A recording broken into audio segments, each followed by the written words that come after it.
Welcome Home, a podcast for veterans, about veterans by veterans, is a project of Willing Warriors and the Warrior Retreat at Bull Run.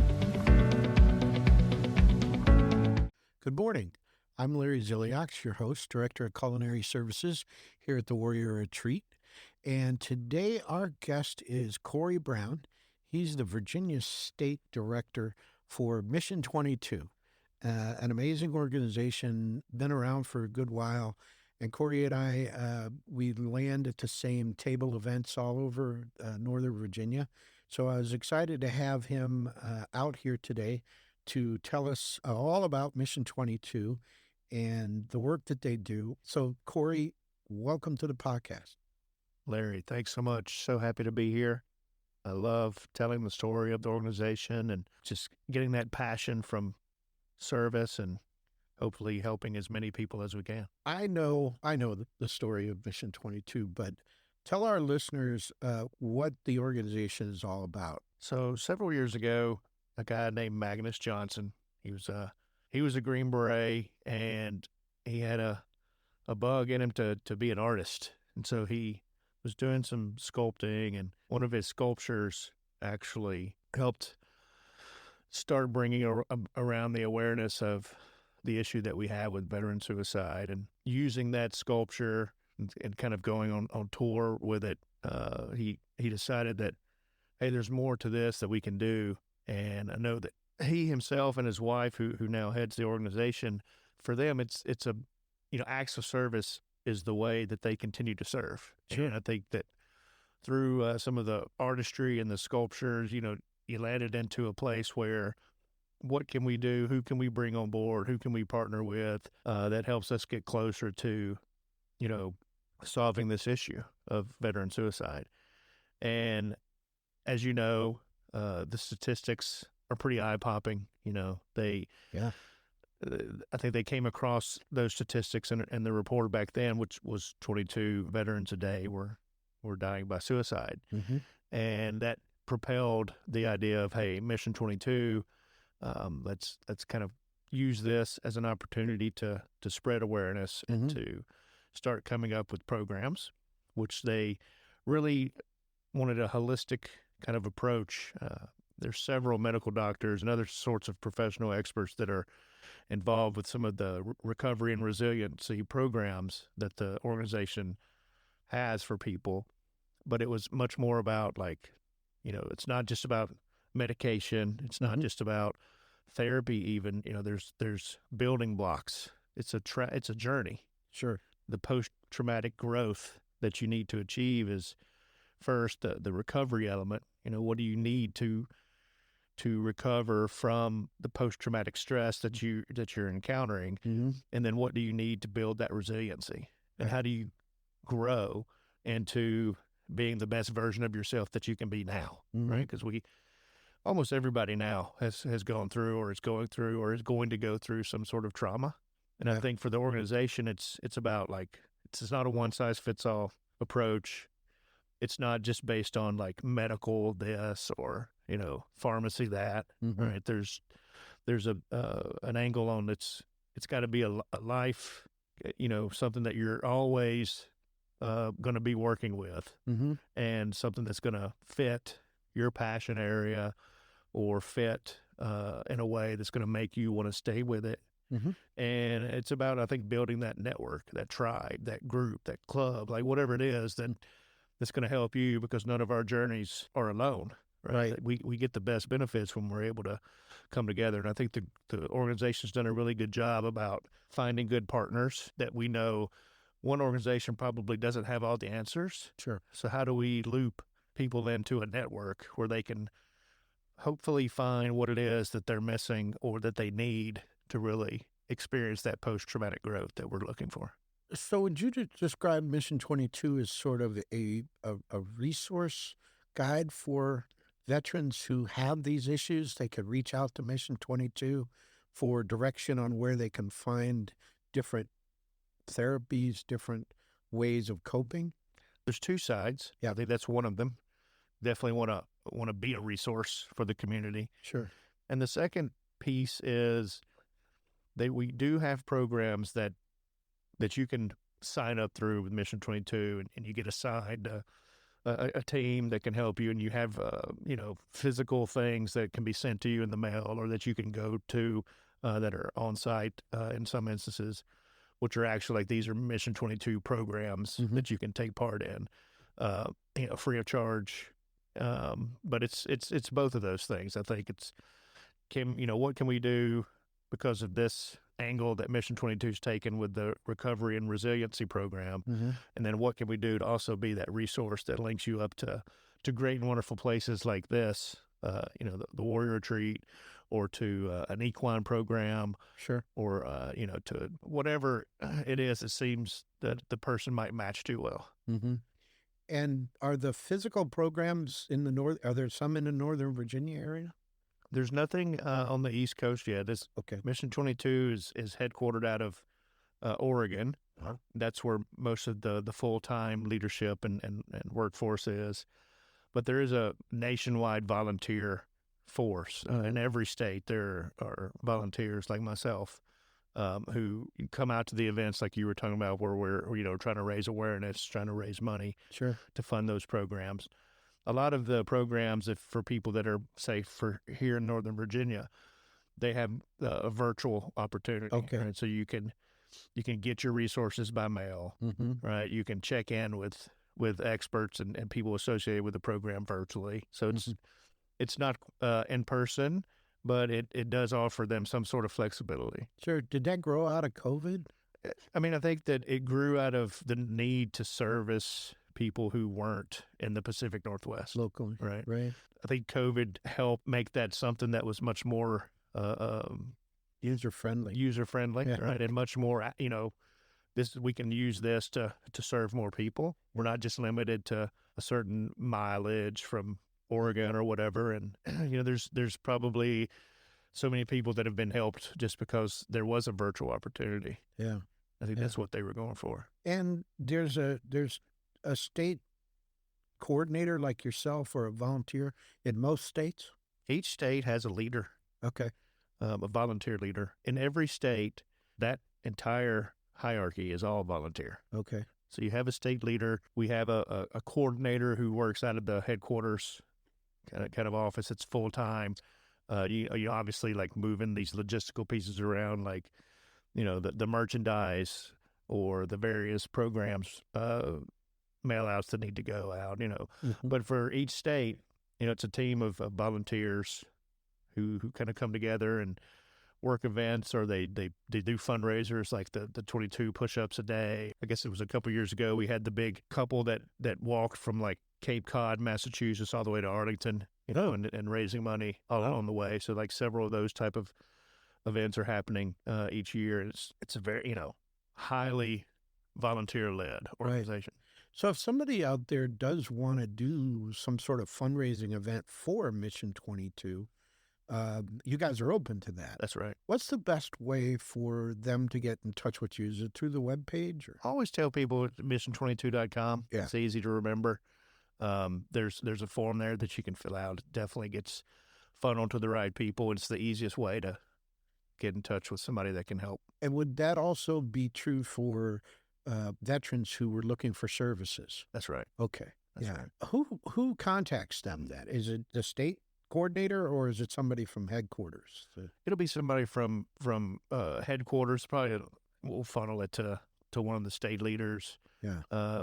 Wherever we can be most local. I think when you start talking about the resources and taking advantage of the resources and being able to talk to somebody, we definitely do want to try to get as local as possible. Yeah. Look, states are big.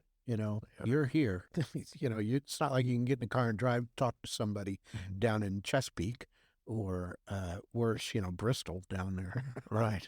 So I understand that. I get that. What do you think is the most valuable program that Mission 22 has? I think that as far as programs go, the recovery and resiliency program is great. Right. It's a holistic approach where they're trying to look at the person from the individual level as holistically as possible, right? Mm. You'll have a medical professional that's kind of assigned to you that you have the ability to touch base with as you go through that program. And it's like a step program, right? You're working to meet different objective levels and get different help at different points. But it's a very well executed program that's you know, built around the premise of like purposeful, intentional program. But I think it's just as helpful to try to be part of the coalition of organizations that are working to raise awareness. Sure. And without the awareness, I mean, the whole reason I happened to want to go find this organization or an organization like this was out of loss, right? And my friend, my buddy, who we lost to suicide, had to have felt like there was nothing that could help them, right? And that there was no education that they could reach or information that they could gain that they felt like they could get what they needed. So I think being able to really help veterans, join causes, join organizations, know that there's groups like ours and yours that are out there trying to fight the battle still and serve still. That's the other. I think that's programmatic in it of itself too, right? Like us being able to do that and reach people. I agree 100%. I think awareness is the key. I mean, veterans are aware of the issue. It's the rest of the community that needs to be informed to say, you've got to look out for your cousin. Yeah, he was in the Army. You don't see him that often. He seems pretty normal, but, talk to him frequently. Give him a call, see how he's doing. Maybe get together for coffee, more than you would with somebody who went to high school. I really do believe that awareness is really the key. It's so important to get that message out to as many people as possible. And I know Mission 22 does a fantastic job of that. You guys are always out in the community. You're here for the Vets Show. We can't spread the word enough. I guess I want to ask, are you aware of any programs that the VA has or that may be coming down the pike that you think are going to be beneficial? Or what's your relationship with the VA, Mission 22? Are you at odds with them, or do you work with them, or what's that like? I think most veterans know that the VA, although it's a national and federal entity, still varies so much from community to community. Yeah. And there's definitely VA communities where I think Mission 22 is much more ingrained into that community, whether it's because of the people that are managing it or working there. Maybe it's because we happen to have ambassadors in that area where that they're much more looped into the VA community. So I think it is highly variable, and it's probably one of the challenges that all organizations are facing, right? It's like, how do we best partner up with a government entity in order to reach the same objectives, right? We have the same goals. Sure. How do we make sure we're as aligned as we can be with the mission to still serve the veteran community? Yeah. I've seen it different levels, like a lot of people don't realize, but that hit show that was on NBC a few years ago, like This Is Us, when they introduced the veteran character who was the dad's brother, Uncle Nicky, his VA center that he would go to. Mission 22 did a great job there with that show because they had partnered up with some of the showrunners, and there were Mission 22 signs and posters in some of those scenes, which was really neat to see. But I think it's still something where we have trainings where we talk about, like, how to work with the VA. How can you better get ingrained with what they're doing. You'd asked about things coming down the pipeline. I mean, I think that the telephone line was a great move, right? Being able to have something that no matter where you are in the country, it's the same. Yeah. Right. 988+1. Right. And being able to like help people understand how to evangelize that. But I think I've always been a believer that it's great that we have a strong Veterans Administration, and then the government is putting money into into resources. Mm-hmm. However, we believe if there's more needed or what. I also believe that it's up to organizations in the nonprofit realm to really like fill in those gaps. Sure. And be the ones who are making sure that the light doesn't go out. That we're bearing the torch and we're still moving things forward, because it's organizations like yours, like ours, that are doing just as much as any of the VA communities. I sometimes look at it as though we're here to catch those who are falling through the cracks. And that's, it's very rewarding to be able to reach out and affect policy, to promote programs that, like yours, we know work. And that if we could just put a pause in it, whether it's lethal means safety, whether it's, we have a new program called Operation Save the Number, where we now have brochures that teach veterans how to save the 988 number in an Android phone and an Apple phone. The idea being that they'll put it in their buddy's phone and say, hey, if you're having a bad day, call me. If I don't answer, call this number. If there's anything we can do, any program that puts a pause in that process is really one that's going to save lives. And the thing I really like about Mission 22's program is the resiliency aspect of it. The idea that this is somehow a curable thing, that if I just take this medication, if I just go to this course, if I practice meditation, if I do a certain thing, I'm going to be fixed and I'm going to be fine. And it's only a matter of time, I think, until there's a stressor and the issues just come flooding back in. And the idea of that resiliency and saying, hey, you're in it for the long haul and we're here to help is, I think, really the most important thing of that program. I agree. I think the programmatic elements help for sure. You have this program that was designed by these medical professionals combined with veterans like yourself and myself, and they've put together these things that they can package and send off. And I love that. I love that for sure. But it's also the network, I think, that's very beneficial. Mm-hmm. So when veterans from different organizations like you and I, like we've developed a good rapport, and it helps, I think, because things that are coming, or I might know things that are coming, and if we start talking, we're probably only becoming that force multiplier. Sure. The resiliency aspect of it is so important because, like you said, it's not a switch, right? You don't go into any sort of treatment or take a pill or anything like that where, like, you had PTS and now you don't. Yeah. Wouldn't that be great? Yeah. Sure. Yeah. But it's a challenge, right? You're always prone to walking into the darkness. Yeah. What helps is if well, these dark times are here again, but I can call Larry. Yeah. Or I know I have a tribe that I can go to and say, like, man, I'm having a hard time. I'm really having a hard time. I need some help. And to know that there's a light on the other side of the tunnel. I think that's perfect. And because if you talk to veterans who have considered suicide and been to a point, very often they talk about using it as a way to just make the pain stop.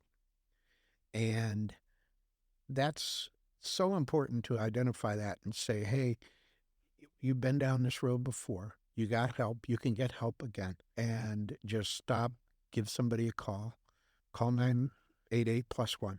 Call somebody you know. Call another veteran. It's just huge. It really is. And, that you guys just do amazing, amazing work.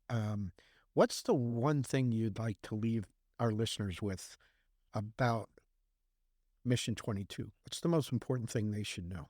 I build off what you just said. There's so many, we hear about the stigmas.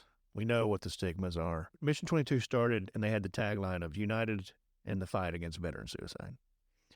And we started to realize, like, there's so much focus on the post-traumatic stress disorder. There's so much focus on, like, the suicide rate is increasing. Like, it was like death and negativity and, just like we were actually compounding our own stigma. And we moved to a different tagline, thinking like United we heal, which is where we are today, and it's thinking about, like, just like you said, let's talk about the success stories. Yeah. Let's talk about the fact that you can get through this, that there is light on the other side, that you can be resilient, Mm-hmm. And that you can know, like, you can feel good again, Mm-hmm. and you can get those tools that will help you live the best life you can now. Mm-hmm. And that's a focus, I think, that Mission 22's had to transform through and into. The documentary United We Heal that the organization was a big part of. Mm-hmm. Great documentary, because it goes into, like, hey, we have some tough stories. We're dealing with a tough issue. But you know what? Like, we came out on the other side, and we're still here. Yeah. And we're going to keep fighting, and we're going to help people do the same thing. That you don't have to, like, just have that permanent solution. Like, you can feel good again. It feels good to feel good. Yeah. And I think the takeaway is, there is a lot of good around this bad issue, Mm-hmm. because organizations like Mission 22 exist. Organizations like Willing Warriors exist. Mm-hmm. And now it's about, like, don't spread the negativity aspect of it all. Don't focus on the fact that it's like this disease, the disorder. Like, let's focus on, like, that you can live, and you can live well. And also, too, I think it's an important message to say you don't have to do it alone. That a lot of times I hear from veterans that they're not getting what they had thought that they should get from the VA. So they start to think that they're not going to get any help anywhere. Yeah. There's no help available for them just because they had a bad experience with the VA. And that's so far from the truth. There's tons of veteran service organizations out there that have resources, that have services, that have funding. Mission 22 is a good example of that.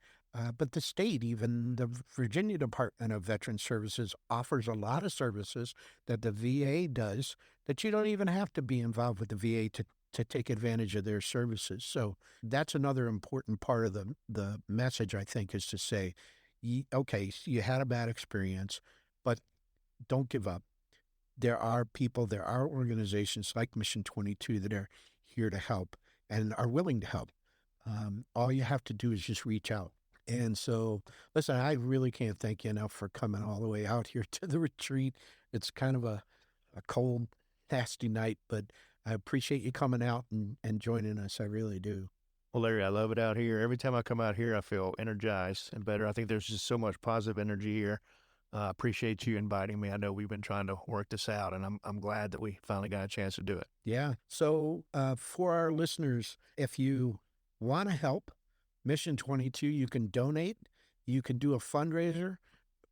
Just reach out through their webpage, mission22.org. .com, sorry. And there's plenty of information there on the webpage. Go to the webpage, check it out. If you're a veteran and you need services, please go to the webpage and check it out.